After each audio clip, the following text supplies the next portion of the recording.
Palit ulo project mga kabisyo. From singket, yung ulo nito or yung old model, ginawa nating Giga. At pinapinturahan na rin syempre. Kasama naman sa package yung pintura, upholstery, at dashboard. Pakita ko sa inyo para may idea rin kayo. Kung gusto nyo magpapalit ng cabin mga kabisyo, ito yung sinasabi kong dashboard. Brand new dashboard. Mating syempre, bago na rin. Tawag dito, upuan, yung upholstery, seat cover, nakabalot lang ng plastic. Yan. Yan. Kung gusto nyo dalawang kulay, may combination. Ito kasi pinagawa nila bossing from Nueva Vizcaya itong unit na to. Black at brown. Pwede namang solid black lang, pwedeng solid brown lang. Ibig sabihin, pwedeng one color lang. Yan, pina-upgrade na rin nila yung bumper. Palitan na ng chrome bumper na super great. At nagpalagay sila ng fog lamp na LED Japan Surplus. Siyempre, sticker meron na rin yan.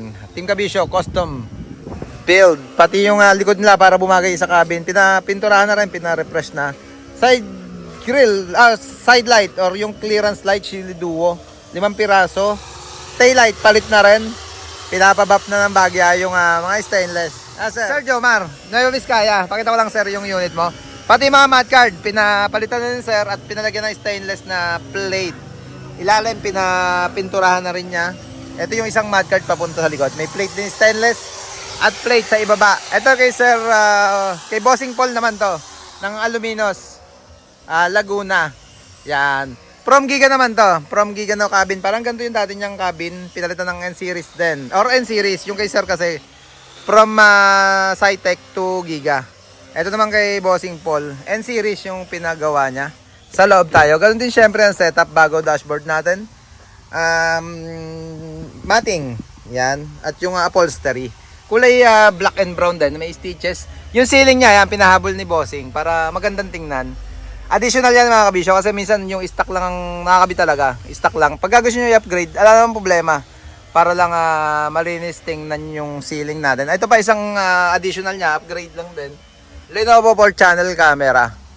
Iyan yung mga palit ulo project natin from Laguna at from Nueva Vizcaya.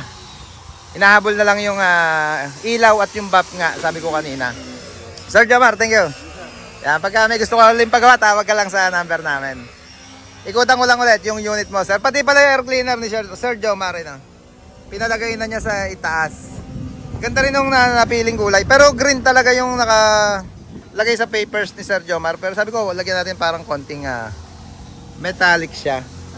Parang light green lang siya. Hindi dark color. Para maganda naman tingnan, magaang sa mata. Yan, malamig sa mata. Malamig tingnan. Ulitin ko mga kabisyo, pag gusto nyo magpapalit ng cabin, Giga man yan, no? N-Series, kagaya nung kay Bossing Paul na yon. Tawag lang kayo sa number na naka-plus sa screen natin. Pati nga pala rim cover.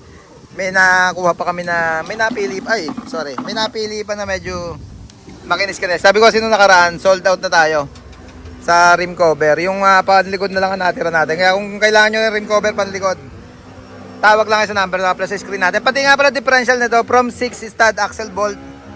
Dating 6 stud lang to, nag-upgrade kami. Gawa nung nag-overload na si Sir Jomar. Palit na kami ng differential. Medyo may katagal na rin kasi yung differential niya. Kaya Japan Surplus na rin yung differential ni Bossing Jomar. Yeah boy.